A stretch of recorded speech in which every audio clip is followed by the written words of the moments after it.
Reboot your credit card with Apple Card. It gives you unlimited daily cash back that can earn 4.25% annual percentage yield when you open a savings account. A high-yield, low-effort way to grow your money with no fees. Apply for Apple Card now in the Wallet app on iPhone to start earning and growing your daily cash with savings today. Apple Card subject to credit approval. Savings is available to Apple Card owners subject to eligibility. Savings accounts by Goldman Sachs Bank USA, member FDIC. Terms apply. Long ago, I realized I don't do well when I try to be the best. I just try to express myself the best. And if that doesn't lead to the #1 best career show of all time ever, that's okay with me. There's still so much value that I get out of producing this show, again, connecting with my guests, even try to come up with solo episodes like this one. It pushes me, it challenges me, it holds me accountable to my own ongoing public original thinking. This is your time. How can we earn twice as much in half the time with joy and ease while serving the highest good? That is our guiding question here at the Free Time Cafe, your home for heart-based business. I'm your host, Jenny Blake. Join me for conversations with authors, friends, and fellow business owners as we explore ways to free your mind, time, and team to do your best work. Now, on to today's show. Welcome back, Free Timers. Today, I'm airing a crossover episode from the Pivot Podcast, celebrating 8 lessons learned from over 8 years of podcasting. As we get ready to turn the corner into a new year, Free Time is approaching its 3rd birthday. I launched it on March 21 of 2021, a year prior to the book coming out. The book is almost celebrating its 2-year book anniversary. I encourage you to grab your copy, or even better, give the gift of free time in 2024 if you know somebody who could benefit. You can learn more at itsfreetime.com/book. And as we start to plan the year ahead, I hope that you can apply some of these pointers from Pivot episode 340, celebrating 8 years of the pod, to some of the creative projects that you're working on and that you might get started in the new year.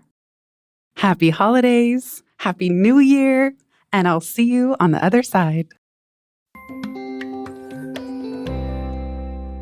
Welcome back, Pivoters. We are celebrating a very special milestone today. That is the Pivot Podcast's 8th birthday. It's a veritable 3rd grader by now. This podcast first launched in September 2015 as a teeny tiny side project. I had just gotten the book deal for Pivot in 2014, and I figured if I'm going to be interviewing experts, I might as well hit record. I didn't know the first thing about audio editing, how to get the fancy intro and outro music. I would record back when we didn't have AirPods. We had the iPhone headphones with the white string that goes all the way down. That's what I would use to record. And in the beginning, I just uploaded conference call files to SoundCloud, basically. And I was very self-conscious. I would even say, we don't have fancy intro or outro music yet, but one day I'll figure that out. So it was definitely, as I say in Pivot, a scrappy initiative, launch and iterate, as we used to say at Google.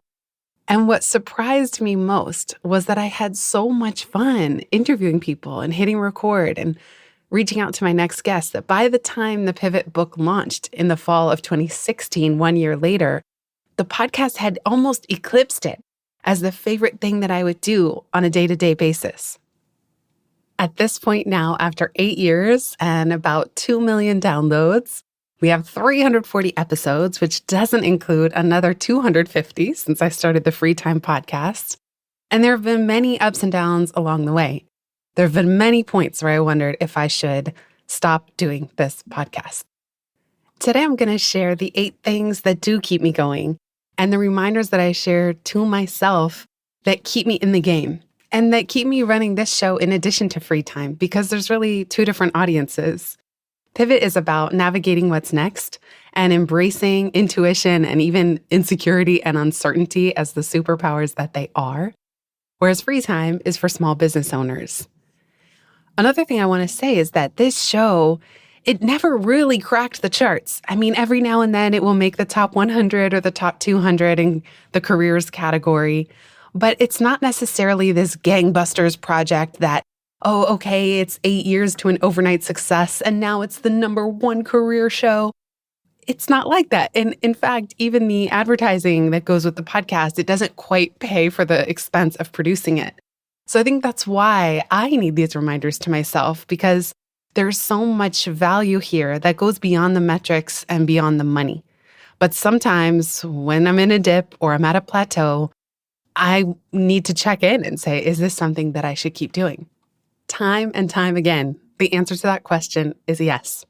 Because this, my friends, is a labor of love. I'm so happy to be here. I'm so grateful and lucky to get to do this and have it be any part of my job in my delightfully tiny media company. And I'm so thankful that you're here listening. So let's get into these 8 lessons learned in 8 years of podcasting.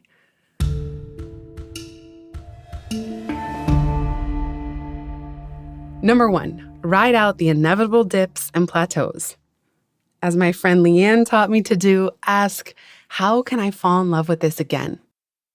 The dips and plateaus are inevitable with any creative project, especially one that is going on for a long time. So I'm a broken record by now, but I first started my blog 18 years ago, my first website, Life After College. The podcast has been going for 8 years. I've had a newsletter for 13 and a half years. These are long-term things, and energy and interest are going to wax and wane.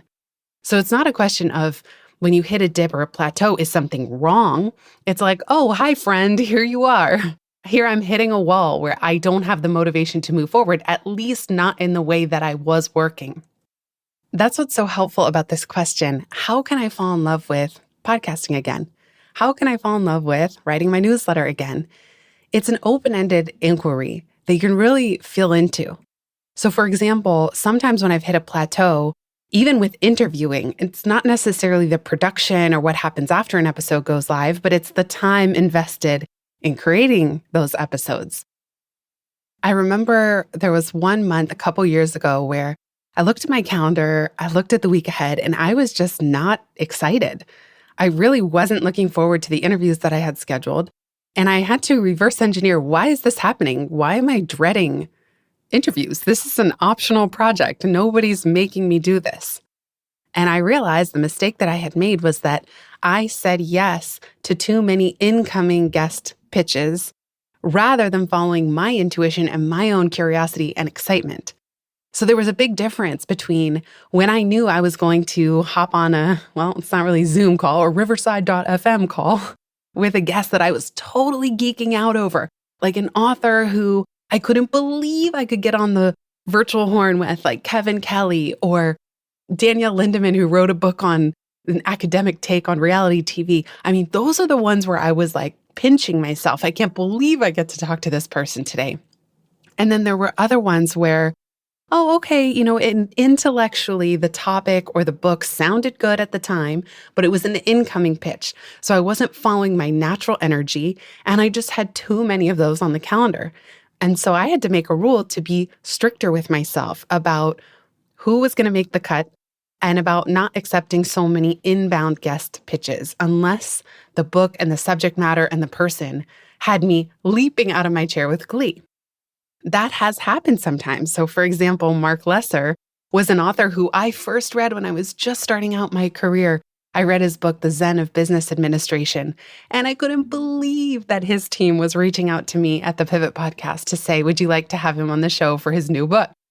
That was an example of an inbound pitch that was a hell yes, was jumping out of my chair with glee. But when they just sound good, not great, not sizzling with joy and enthusiasm and energy, I learned I need to say no.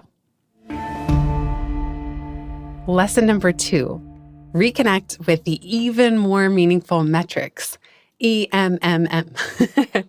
This is something that I learned from my friend Jay Akunzo. I'll link to his free time episode in the show notes, that he looks for kind of cheeky metrics.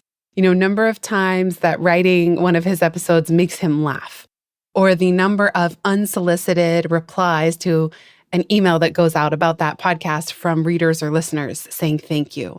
So I had to reconnect with the even more meaningful metrics than things like download numbers or even where Pivot was in the charts. Because those kind of surface level numbers, the ones that would typically indicate success or not, can be instructive, but they don't have to be the one and only indicator of whether or not to continue. This show has not really grown too much over 8 years. It often stays at the same range of downloads. Maybe minimum 1,000 downloads for an episode, maximum 3,000. That number has not really changed since 2016. Now, I could take that as a bad sign.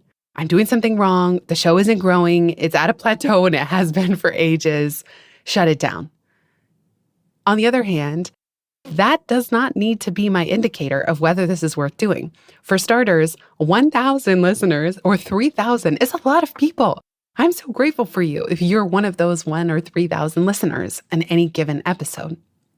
Second of all, one of my meaningful metrics is just the number of people that I'm meeting, author friends I'm connecting with, friends I'm catching up with. Now, Adrian Claphack and I have 10 episodes together. He was my very first career coach. He had such an influence on my life. He did the cover blurb for Life After College. And it has been such a joy to connect with him for these 10 episodes in our conversation. And we happen to get great feedback from many of you who say, thank you so much. These episodes have been so helpful.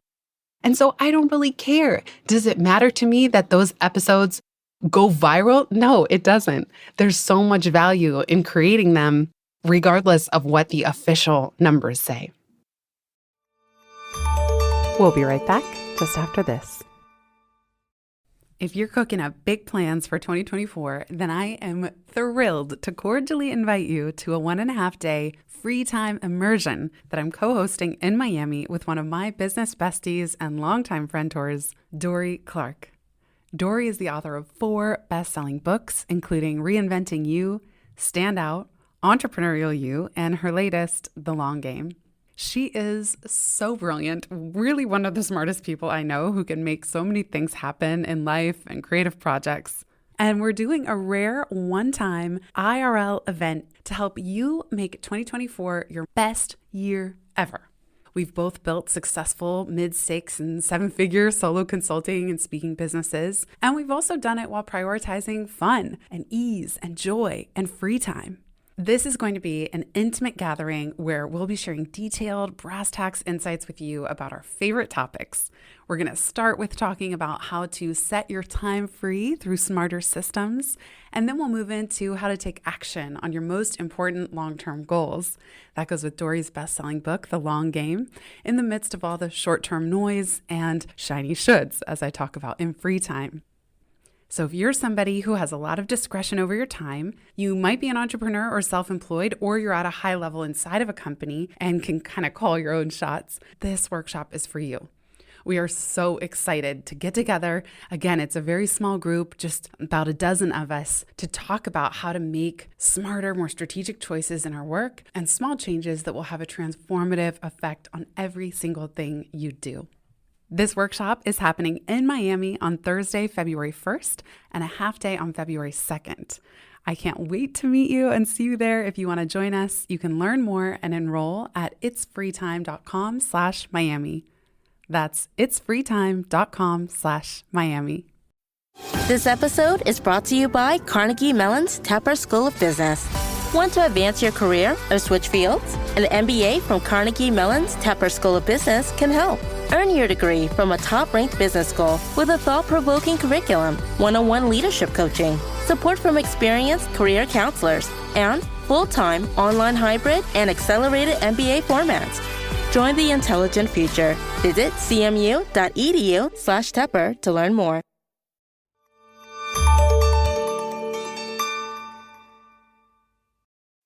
Number 3, 5149. This is my own mantra, my own antidote to the inexplicable nerves and overthinking that will come with any new project or creative endeavor. And I'll link to an article I wrote for my new personal essays on running a business called Rolling in Dough. I'll link to that article in the show notes. 5149 is a reminder that I give myself.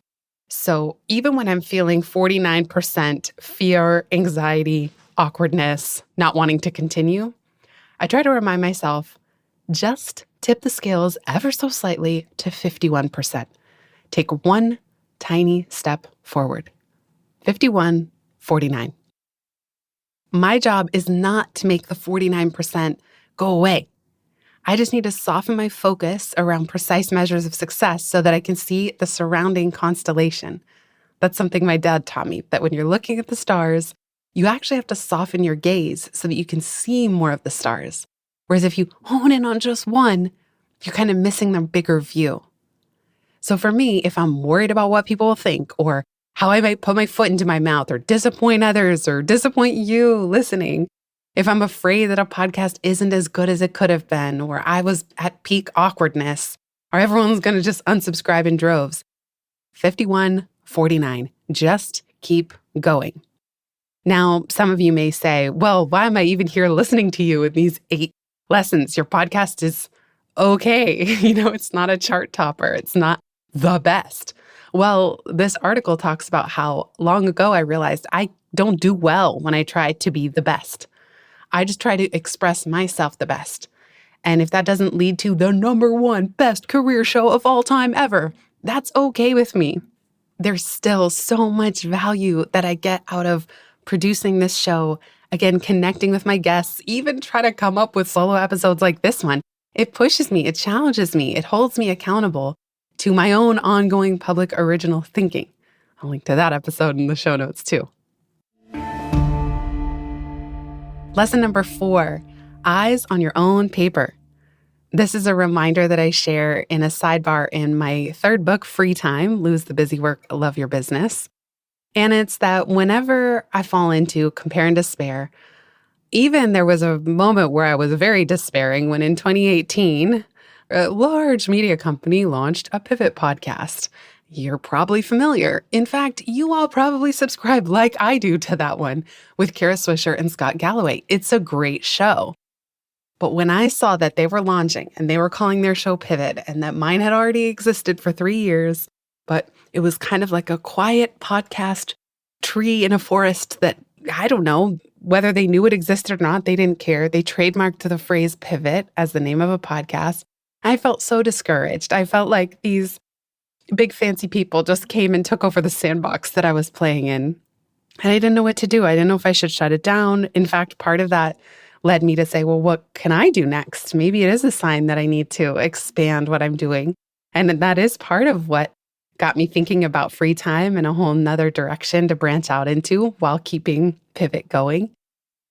Eventually, though, I came to realize that, okay, their show is good. I do like it because I love hearing hot takes, even if I don't always agree with them. I do appreciate the content that they cover. I like hearing about the tech industry. And I realized, well, maybe I am getting new listeners because they're downwind of the other Pivot podcast. So on the one hand, it was deeply frustrating to show up at conferences and people would say, what do you do? And I say, oh, I have a Pivot podcast. And they're like, oh, the one with Kara and Scott?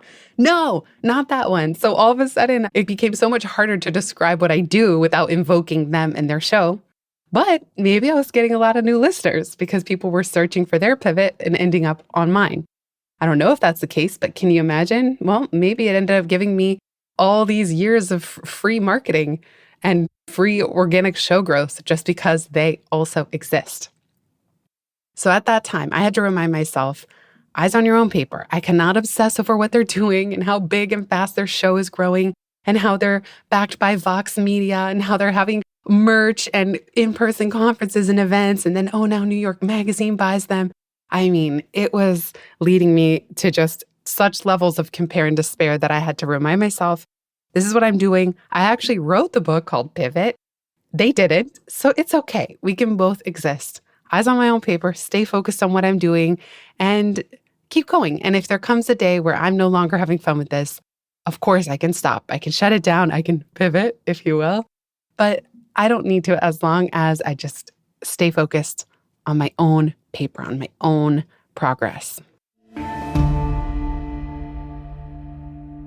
Lesson number 5, keep up with new software. Don't worry too much about sunk costs. You might think it's weird to have a software lesson in here compared to the other ones that are about mindset and motivation and how to keep going. But this is important because in 8 years of podcasting, so much has changed. I've shifted the platform that it's hosted on from Libsyn to Megaphone. At least 3 times, I've shifted the newsletter software that powers part of my business.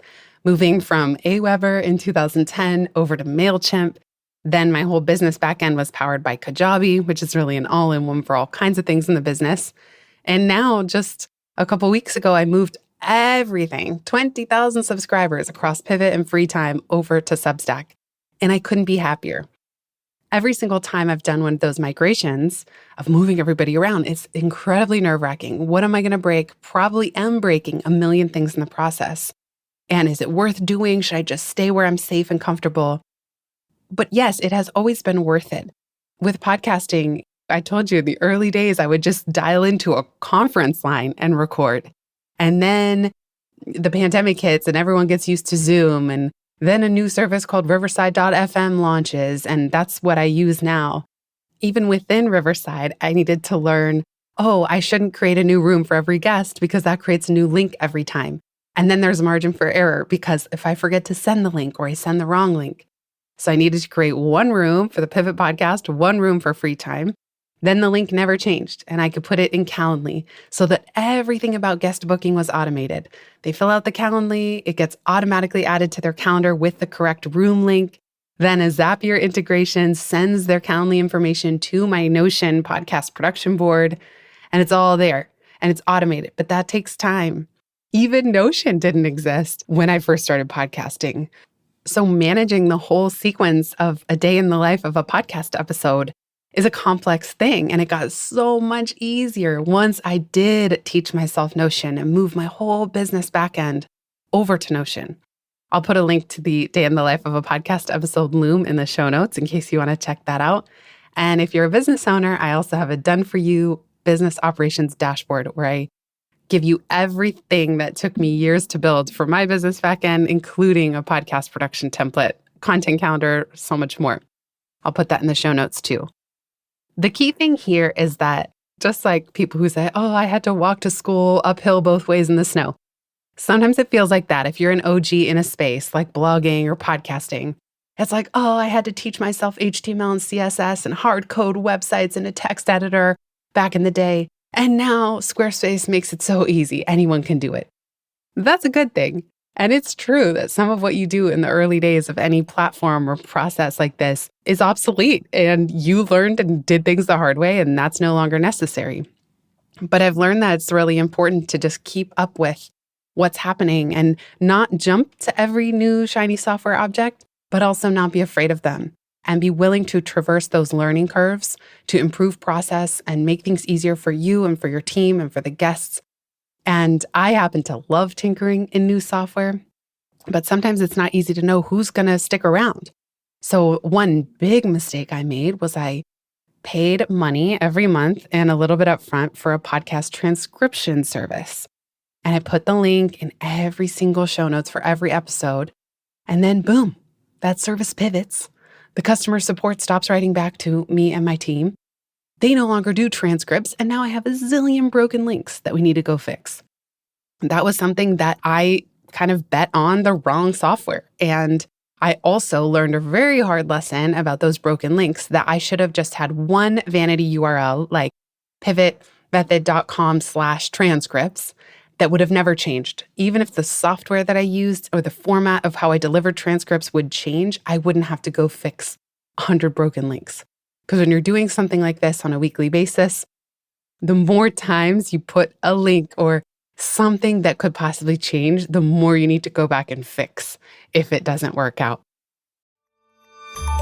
We'll be right back just after this.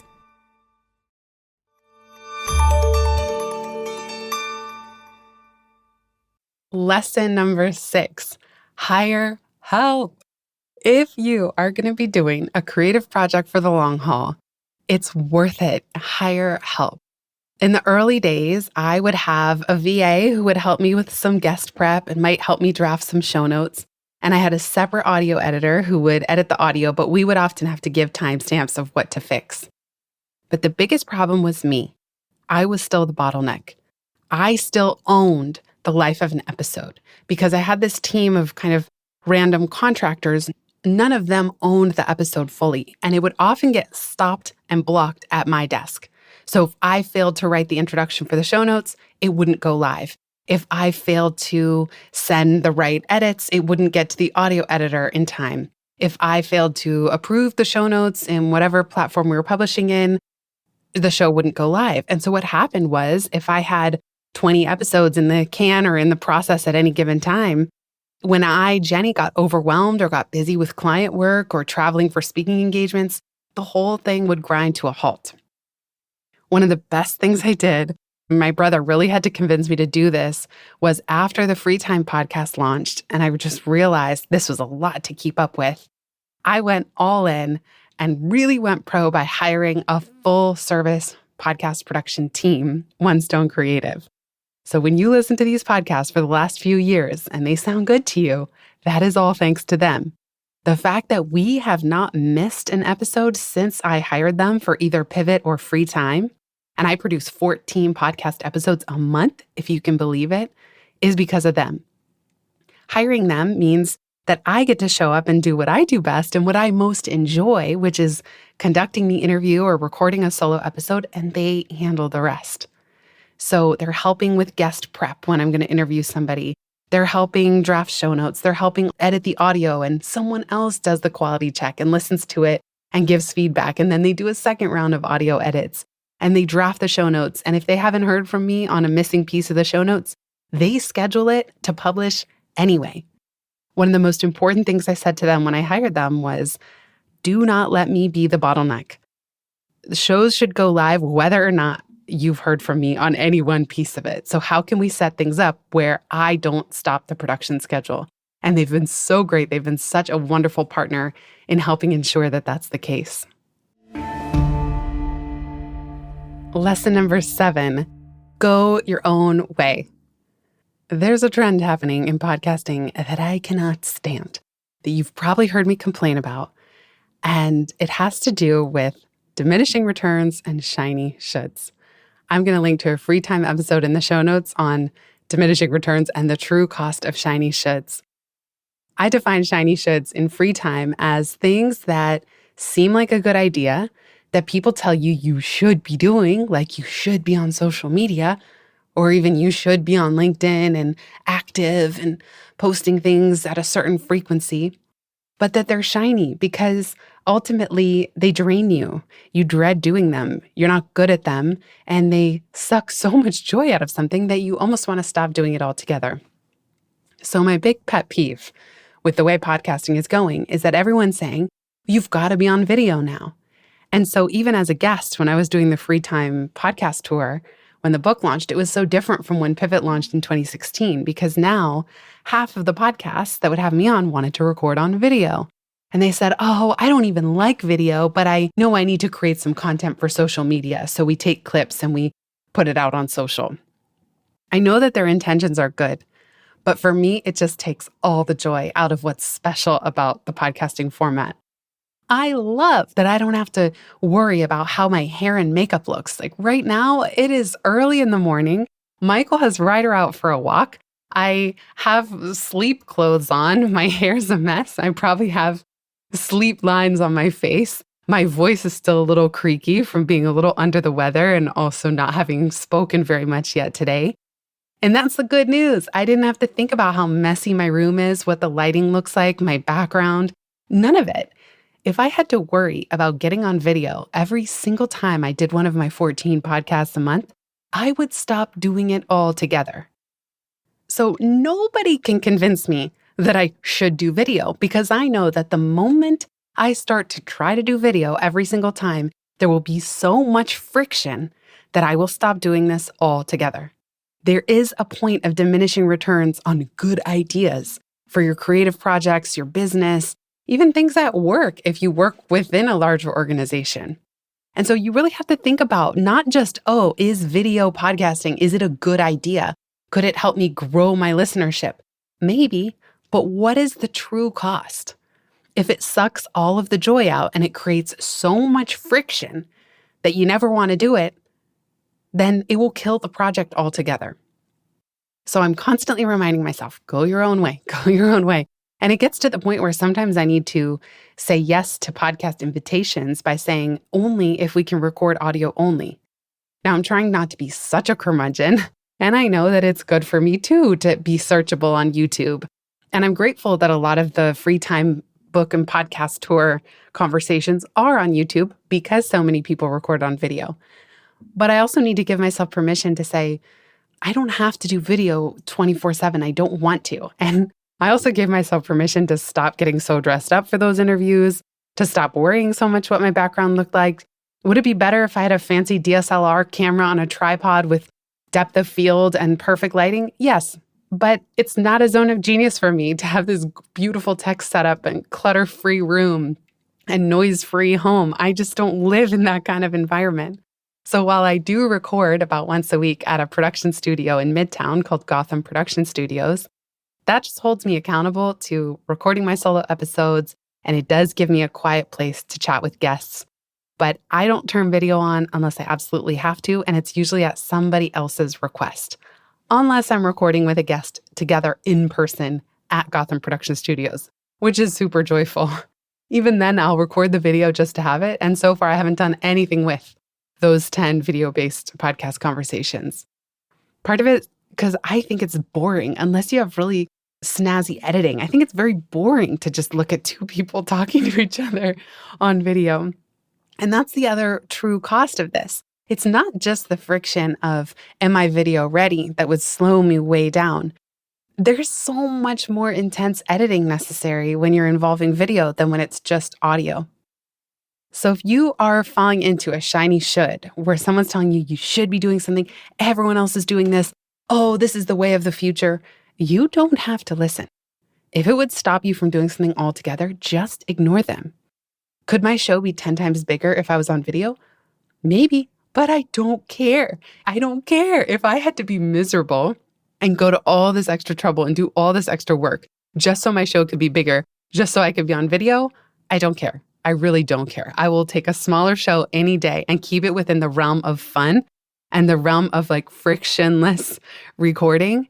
That, by the way, so many of my guests are deeply relieved as well when I tell them, oh, don't worry. We're going to record audio only. So after we say hi, you can turn off the video, sit back, relax, look out of a window. I want them to feel relaxed too. I don't think either one of us want to stare at that tiny pinhole at the top of the computer screen for an hour. It's just exhausting. So do you go your own way. Be stubborn. I'm an advocate for being stubborn. Finally, lesson number 8. Keep experimenting. One might even say pivoting. You can never really know what's going to work, or even from one episode to the next, or one article to the next, what are people going to resonate with? It's really hard to tell. There have been episodes where I was so embarrassed, like my daily TED diary, where I recorded from the TED conference every morning, and that first launched on free time, and then we did a crossover here on Pivot. And I just thought, this is either the worst thing I've ever done, it's boring audio drivel, and people are going to just think it's the worst thing they've ever heard. I just had no clue, but I decided it's experimental. Why not? I'll release it anyway. And that episode has gotten more feedback than almost any other episode I've ever done. I don't know why. Maybe there's just something about even a mundane day in the life of attending a conference that people resonated with. But I got so many notes, text messages, comments, email replies about that one episode where I had been expecting that it would be such a turnoff for listeners. So just keep experimenting. You don't know, you don't need to know what's going to land, what's going to resonate.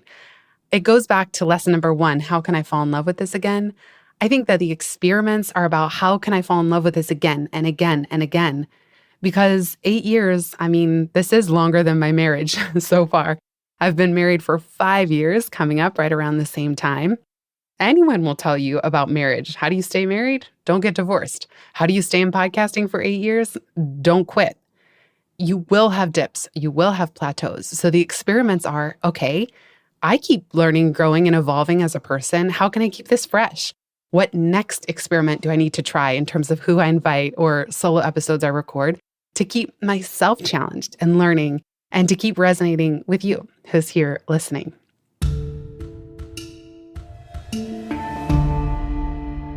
To that end, if you have feedback, I'd love to hear, because outside feedback can also provide such a boost when it's this long into a project. Sometimes, as that saying goes, it's hard to read the label from inside the jar. So if you have ideas, if you have questions or topics you would love for me to address, shoot me an email, hello@pivotmethod.com. Most of all, thank you so much. Thank you for being here. Thank you for listening. Thank you for leaving ratings and reviews if you have. Thank you for sharing this podcast or any single episode with a friend. You can always visit pod.link/pivotmethod to send a friend an episode where they can just click to listen in their favorite podcast player. I really love that service. And here's to the future. Can I say exactly how long the podcast will continue? Nope, I have no clue.